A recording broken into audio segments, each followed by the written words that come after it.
Humans have had a close relationship with animals for thousands of years. Scientists agree the domestic dog has been a trusted pet for around 15,000 years. And cats became part of the household from 10,000 years ago. And now it's estimated there are at least 600 million pet cats in the world. Exotic pets have also been kept for thousands of years. It's well documented that the Egyptians kept baboons as pets, and exotic animals kept in the home feature in many ancient texts. In modern times, the keeping of exotic pets has increased. A staggering statistic is that there are more tigers in the US alone than there are in the wild. Animal owners truly believe they are playing a role in preserving the numbers of exotic animals. But on the other side of the debate, there are those who believe it is a cruel practice to keep any animals in captivity. This series explores the issues from both sides, from those who know the dangers, but see the benefits, to others who condemn the keeping of exotic pets. Their stories follow. Standing next to an elephant is an awe-inspiring experience. There's a thrill that comes with being so close to a wild animal, a mix of fear and excitement. No matter how exhilarating it is, there's always an element of danger. Charlie Sammut is the founder of Monterey Zoo in Salinas, California. It's because of his experience and incredible way with his animals that working not just so close to, but actually amongst the herd of elephants is even possible. Christy, Paula, Buffy. There must be a convention going on down there that I wasn't made aware of. Hi, girl. Come on. You ever been in a stampede? It's either the first time for everything. Atta girl, move up.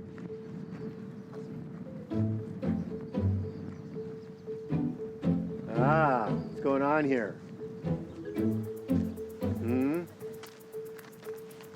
Atta girl.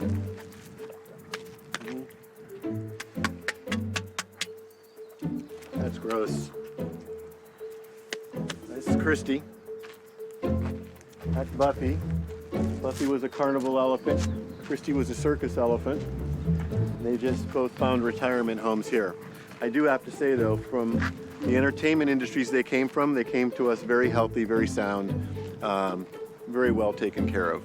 So they weren't what I would consider a rescue by any means. They were just done working in those environments and needed a place to retire. Had it not been for Charlie, there's no way we would have felt comfortable enough to come so close to these potential lethal heavyweights. Somebody once said that the day you get elephants, your life changes forever. And they couldn't have been more right. So our entire lives revolve around these elephants. If we're on a boat somewhere in the Bahamas and I get a phone call that one of them is down, we're on a plane home. Doesn't matter. Nothing comes before the elephants. They're literally your children. They're very demanding. They're, they are dangerous. When you first get them, you have to move into their lives very carefully. This is Paula. She's our old lady, and it's really kind of funny that she's here right now because she's usually so bashful. What are you doing? Huh? Charlie started out in law enforcement with no ambition to work with exotic animals. What are you doing? I was a police officer here in Seaside. We served a warrant one night and arrested somebody, and he had a pet mountain lion in the back in his garage. And long short of it, I ended up with it. I took it home that night. Stupidest thing I ever did. I threw a mountain lion in the back of a Toyota pickup truck with a camphor shell and took it home with me. I put it in my dog kennel in the backyard. That's where it all started. Hey, what are you doing? Of course, once you've got a mountain lion, why not also get an African lion? Charlie did, and it would change his life completely. The lion turned out to be an extraordinary animal named Joseph, who led Charlie into a new career working with Joseph and other animals in the film and entertainment industry. Still, he certainly never imagined he would end up owning elephants. No. Really? How rude. My personality does tend to lend itself to doing well with them. I'm, fairly aggressive, fairly dominant, and they respond well to that. They're very comfortable with that. So we've always done very, very well together. But I gotta tell you, we've had some horrifying days, sad days that, we've lost two, and it's taken weeks to get over. What are you doing?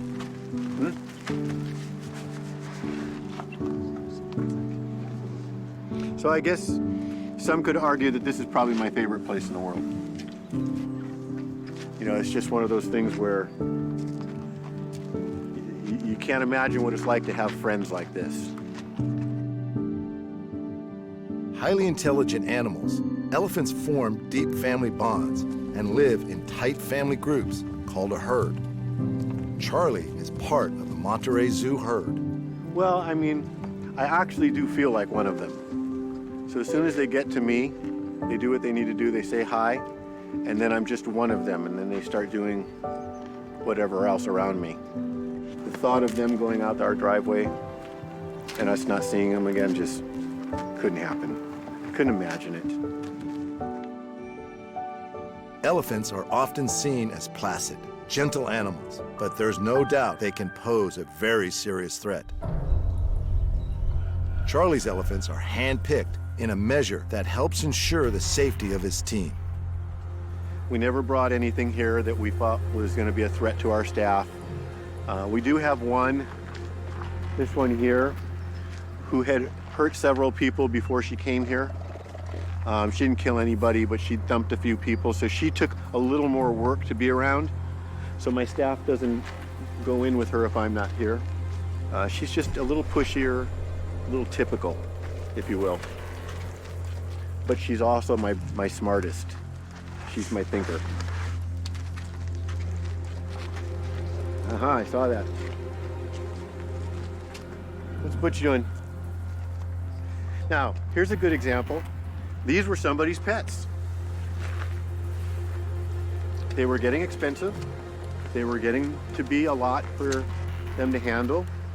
They didn't really have to get rid of them, but they called and asked one day if we didn't have a better situation for them. And the only answer I had was, we could put them in with the elephants, and if they got along fine. If they didn't, we'd have to turn around and bring them right back. That was, 10 years ago? And there are days we come out here and the elephants are resting their trunks on them. Now you're going to hear a lot of noise probably when the boy comes forward.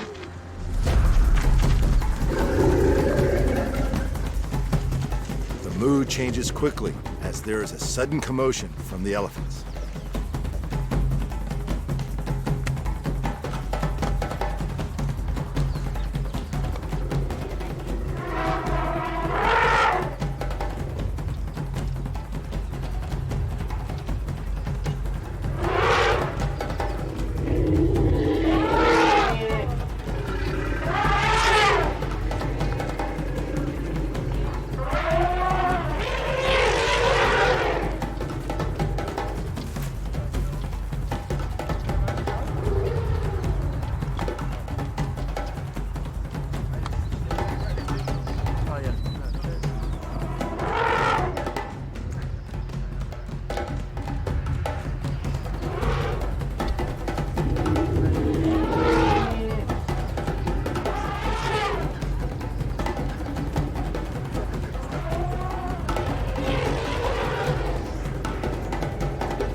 Buffy back.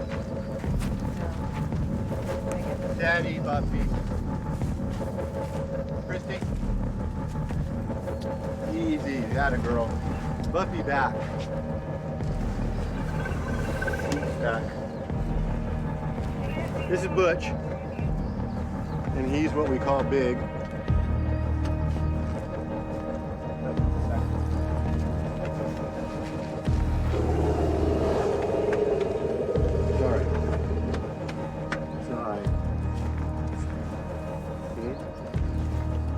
happened is there was a tractor back there that spooked Butch. He obviously told the girls and they ran running over there to help him. Huh. You big dork. So you see, in a lot of the larger organizations, accrediting organizations, what we're doing right now shouldn't be happening. But where I come from in the entertainment industry, you're never going to remember knowing elephants from looking at them from a barrier in a zoo like you will today. You got to meet them to know them, and you got to know them to want to help save them. And so, hey, there's humans back here. Charlie has worked with exotics for more than 30 years, and the trust these animals have in him is remarkable.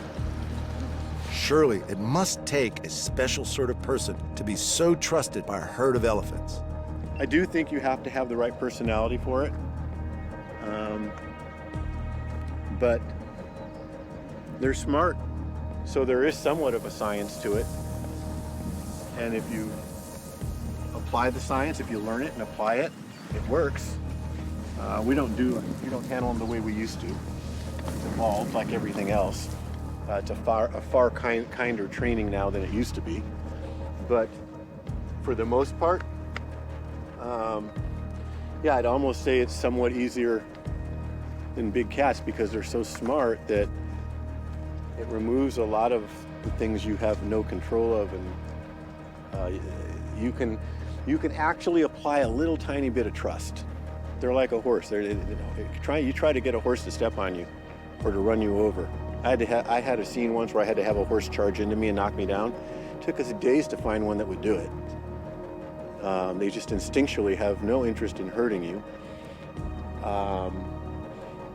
But on the other hand, they're like children. You have to be their parent before you can be their friend. So you have to find that balance where they respect you enough to know that they have to listen and they have to behave, but there's a reward for it, you know? And they're smart enough to learn real fast. It works a lot better that way. Charlie spent years building up his rapport with his elephants, and keeping elephants is a full-time job.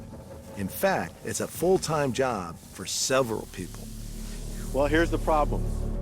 We're working with them all day. They're working, their minds are being kept busy. 24/7, we're working with them. And if you don't, they start pushing you around. And then it gets out of hand. Then you lose control, and that's when they become real dangerous. Butch says, I just want to help. Huh, big dork. So, again, you can't go to work every day and spend what little time you have left with an elephant. You have to be doing it full time. You have to be doing it professionally for a living to keep them manageable. But on the other hand, do we treat them like pets? I think we treat everything like pets, but we do it professionally. Spending so much time with his elephants, Charlie is completely at ease with them. But he's always alert to possible dangers. Now, when they all went running that way towards Butch, and Christy was in the middle of it, I won't lie to you, I had a little concern there. That's a lot of elephant and very little Christy. So I headed that way.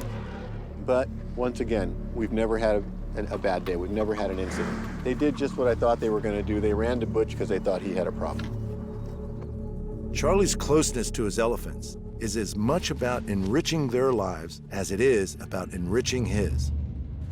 The best mental stimulation they have is us. The second best mental stimulation they have is the other animals. And the third is themselves, the group. So, but they have a lot of things to do here. In the morning, my elephants deliver breakfast to the bed and breakfast. So they go up and they visit with people. Their breakfast baskets have bags of fruit that they get to share with the elephants. So there's the positive. That's why they walk up there with us and they're happy to do it. In the afternoon, people get to come and help us give them baths. And then at night, they go to bed. They get their treats and they go into their barns and they go to bed. So, this elephant is normally so shy, she'd be standing back over there, and I don't even try to make her come visit people. I have no idea what she's doing right now. She's obviously a camera hog. Paula, what's this about? Paula and Christy came together. Both came from circus. Christy back. Christy back. And there were some things we've changed. Like in circuses, they're not allowed to touch things with their tusks. Whereas in our environment, it was okay. So it took a while to teach her that this was okay. We're far more lenient than they needed to be in circus. So, if you will, they get away with a lot more. But we just cut it off at a certain point so that we keep the control and we keep enough respect so it's still a safe activity. There are more than 100 exotic animals at Monterey Zoo, and Charlie claims not to have favorites. Watching him with his elephants, it becomes very obvious that maybe, just maybe, he does.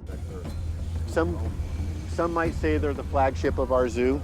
A lot of zoos have elephants, but I don't know. Everybody finds their magic in a different animal. Some people adore elephants, but some people would get on a plane and travel here for nothing more than those sloths. It's just wherever you find your magic.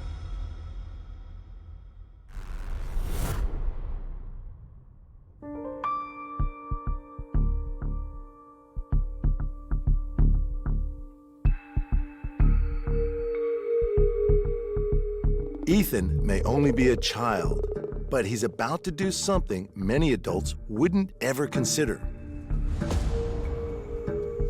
He's about to risk his life.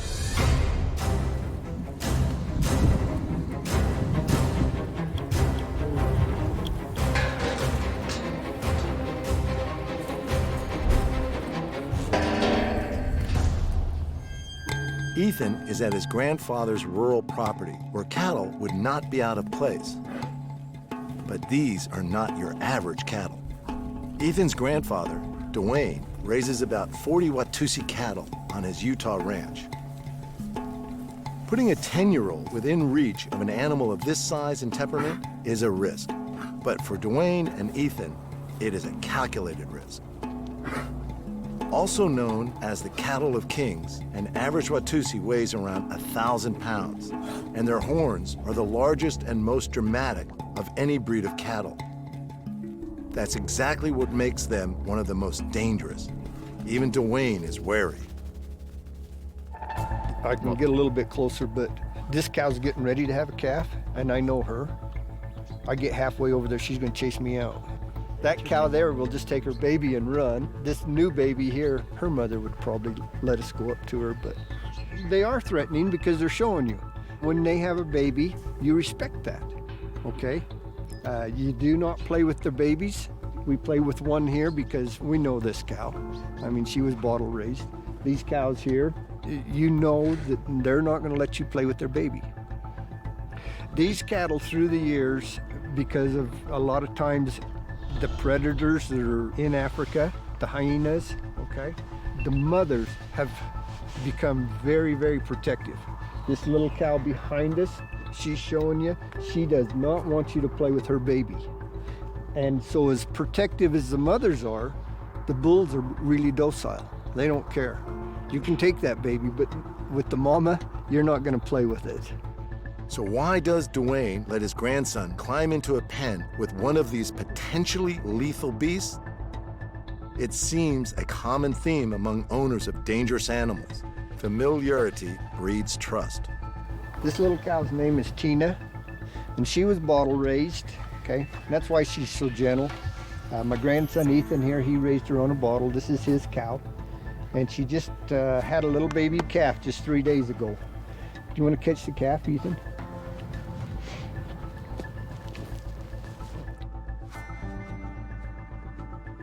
Now you can see the little horns are already starting right here. You can see some real good growth on them as a year old. They'll be a year old. They should be out, anywhere from 8 to 10 inches long and have a base on them probably like that.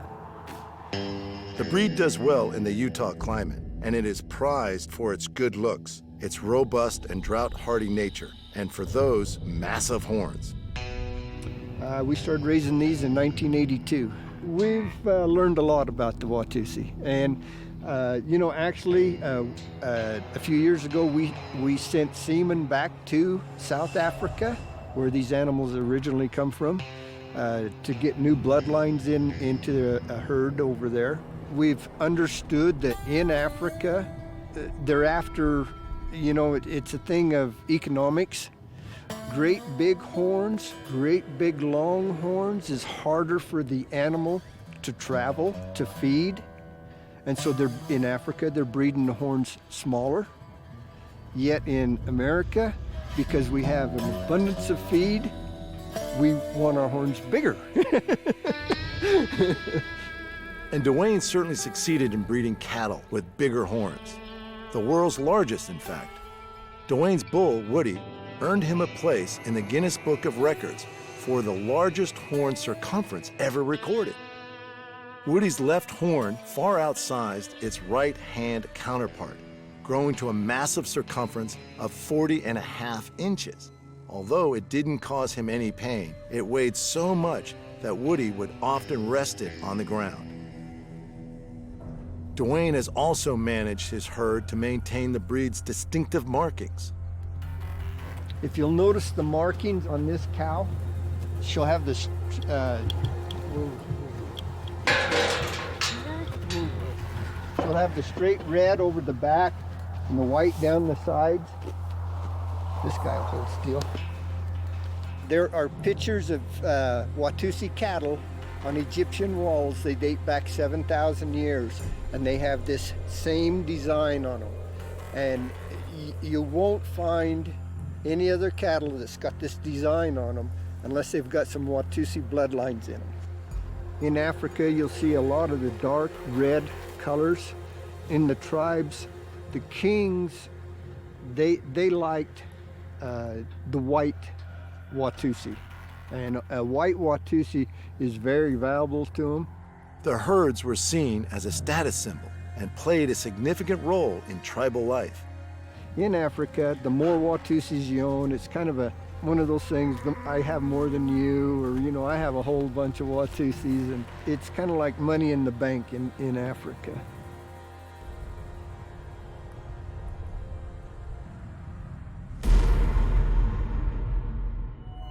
The size of the horns are intimidating. I think in Africa, if a hyena come up or a lion came to a Watusi cow, they're going to look at that. They're going to look at their defense first, and I'm sure depending on what would happen over there, but through the years, the Watusis have developed that real protective instinct to their young. The Watusi's giant horns also help to keep it cool. Hundreds of tiny blood vessels cover the horns close to the surface, allowing heat to escape the body. Where these cows originate from, they take the heat very well. And in the summertime, they'll slick right off, and they've got kind of an oily skin to them, which again, through the years, they've developed kind of a natural pesticide. You can actually rub them and brush them and smell the oil on your hands. They are a hardy cattle. In the wintertime here, because we have so much cold, we make sure that they have all the feed they want to eat, and we provide shelter for them. They don't have a lot of hair on their ears, and they don't have a lot of long hair like a normal cattle would. But you put fat on them, put some meat on them, and they do better.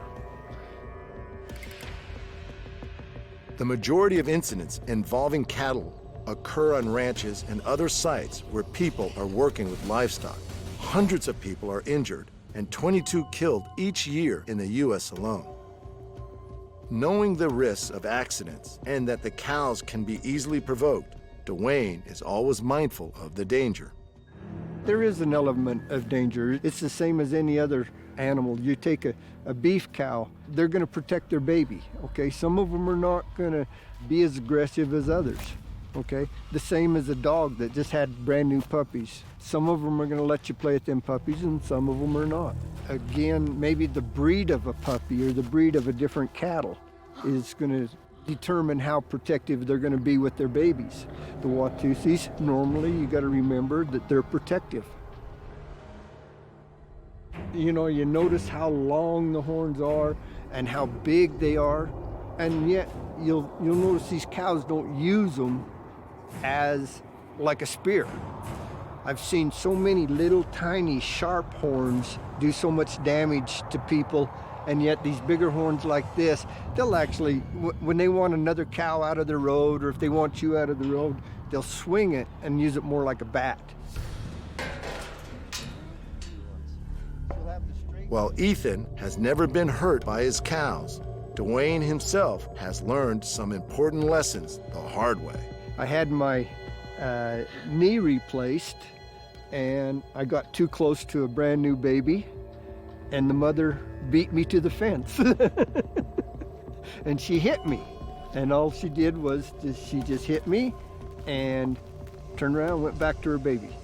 And that, you know, that's when I learned I can't move that fast. Stay away. Like any large creature, no matter how familiar you are with the animal, its unpredictability is an ever-present danger.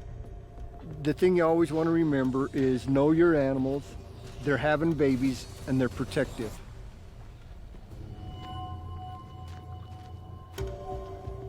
We have a couple of new babies over here. The one, the mother took it and left. The other one is a new mother, and she doesn't really mind if you're around her baby, but again, you have to know the animals.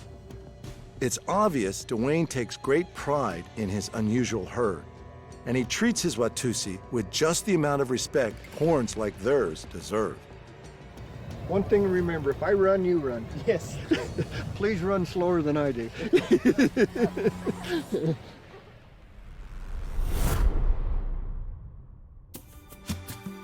It may come as a surprise to some that the hills on the edge of the Cleveland National Forest, just outside of Alpine, California, are home to lions, tigers, and bears. Bobbi Brink is the founder of Lions, Tigers, and Bears, a no-kill, no-breed, no-sell exotic animal sanctuary. The white tiger cub is one of their recent rescues.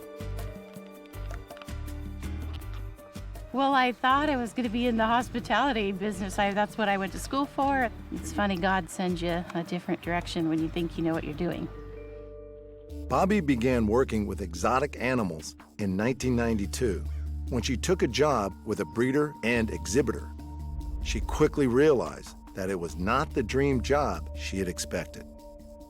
I met a guy with bears, and he taught me how to take care of bears, and then he would disappear all the time, and if I wouldn't go feed the bears, they wouldn't have food or water, and he'd be gone like weeks at a time. So I followed him one day. I followed him up from South Texas to the Texas-Arkansas border, and what he was doing is he would set up a ring, and they were wrestling bears, so you could pay $1,000 for the man to wrestle the bears, and then all the other men would bet who was going to win. I guess who was going to win, the bear or the man. And then I just, started seeing more and more and more, because it's just amazing some of the places we go and the way people treat animals, and they'll have no fur from urine, and they're laying in their own urine, and they're drinking their own urine, and they don't see anything wrong. Like, they don't see that they're doing anything wrong. That amazes me. Lions, Tigers, and Bears was founded in 2002 when Bobbi rescued 2 endangered Bengal tigers. Only Bobbi's direct intervention and negotiation with the owner saved them.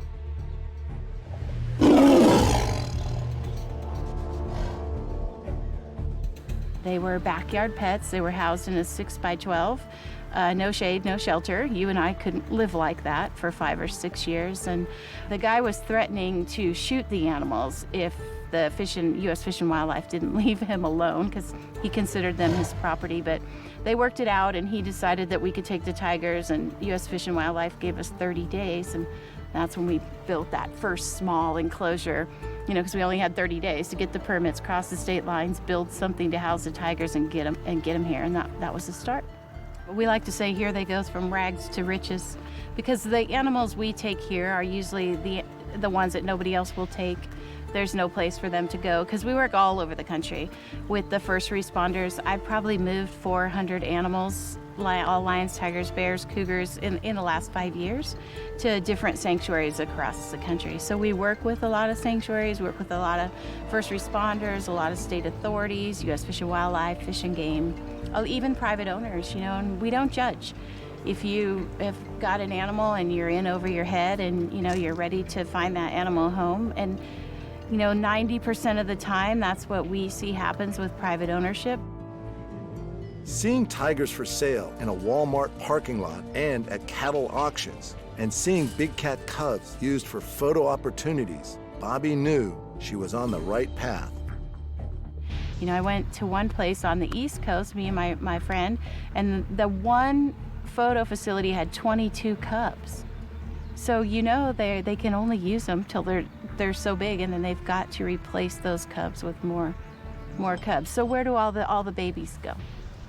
I believe some of them go to canned hunts, which is small area for people to shoot for a trophy, or they go as backyard pets. They're disposed of. Some of them are probably just killed and buried.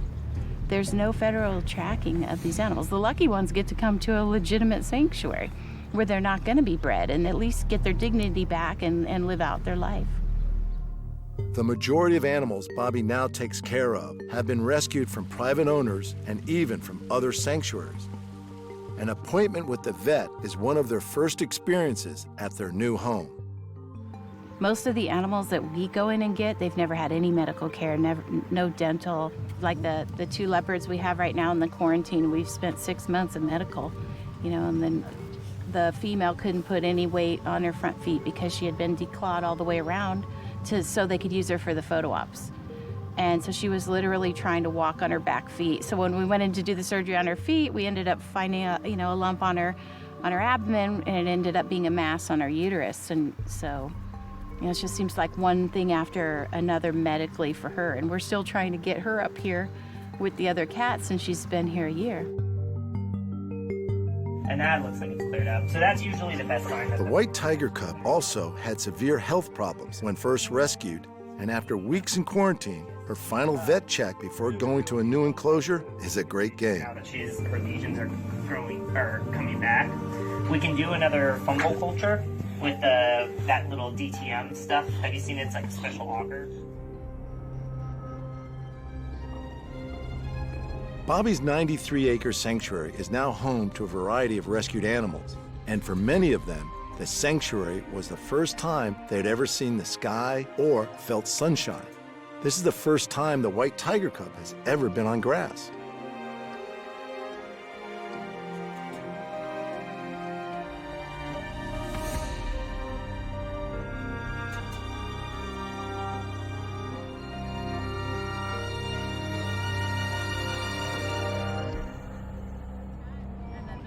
But rescuing exotic animals is dangerous work. Honestly, I think the first few weeks when I worked around these animals, I didn't think they were as dangerous as they are.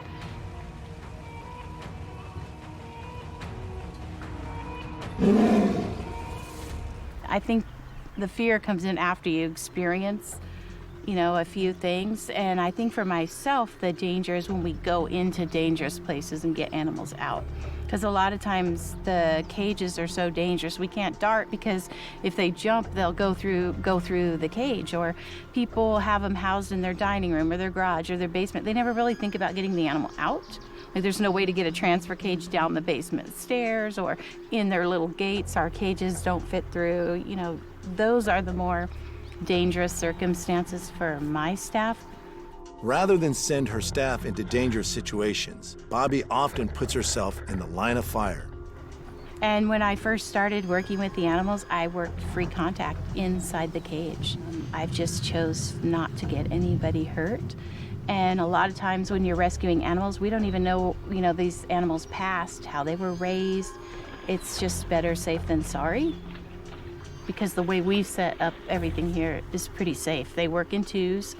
They'll shift the animal, which means they'll put it in an empty cage, and then the second person goes back and checks all the locks, checks that it's empty, and then they'll go in and clean. And then the same thing, when they go to put them back in the cage, they'll check the locks and then put it back, and then the second person will go back and check the lock. But that doesn't mean that human error can't happen, because if something happens, it would be human error. Somebody will make a mistake. That's why your buddy's so important, because that person has to have your back.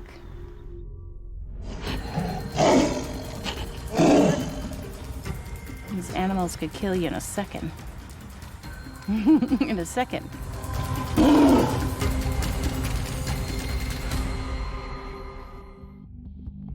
For Bobbi, the benefits far outweigh the risk.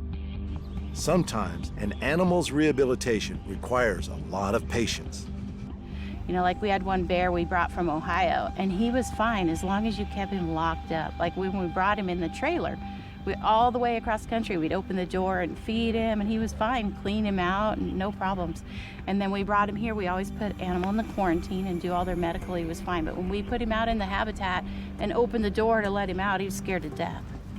And he'd just run back and forth and pace. So we would just open the door for 15 minutes, and the next day for an hour, and then, a couple weeks later for half a day, and until the door was just left open.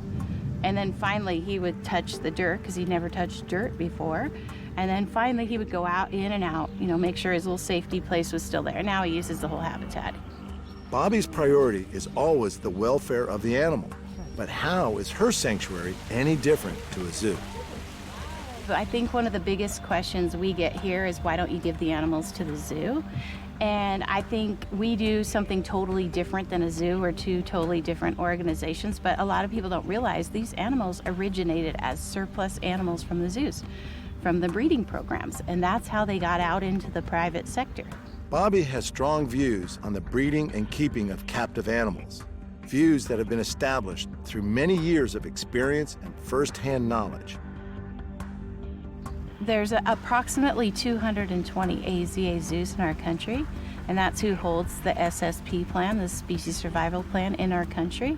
So supposedly this is the legitimate breeding that's going on in our country. That's 220 zoos breeding. It's a lot. And these are not animals that can go back in the wild, so there's really not much conservation value. The breeding is for the animals to stay in captivity. You can't put a lion or a tiger or a bear back out. They're gonna walk right up to you for food. And I don't think a lot of people realize that these animals are not being put back out in the wild. There is no proven plan to put them back that's working. And a lot of them, they don't know how to be a tiger. I've brought bears in here that are scared to death of space. It took us 6 months to get the white tiger to walk out in the open space, because she had never been out of a 10 by 10, and she was used for nothing other than breeding. So when she came here, and there's the green grass and the pool, and she was afraid of the waterfall. So it just, a lot of TLC, a lot of time, and now she'll use the whole habitat, but it took a long time.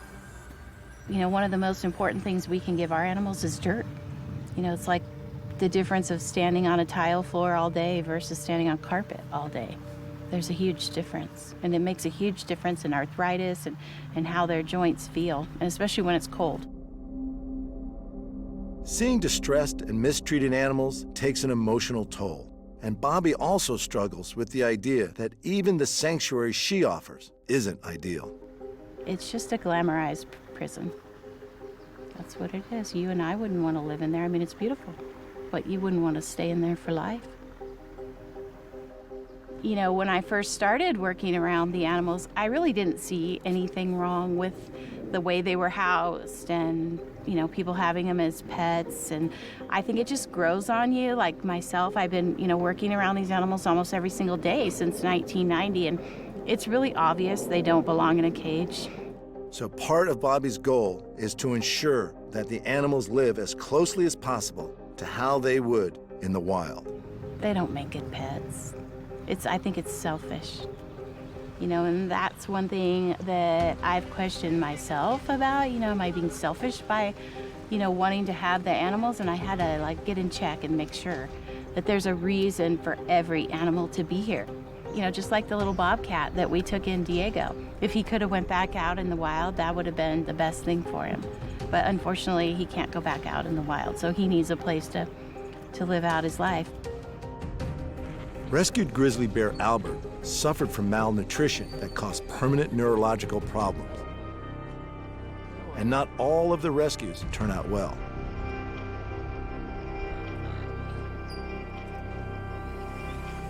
They've destroyed part of his life.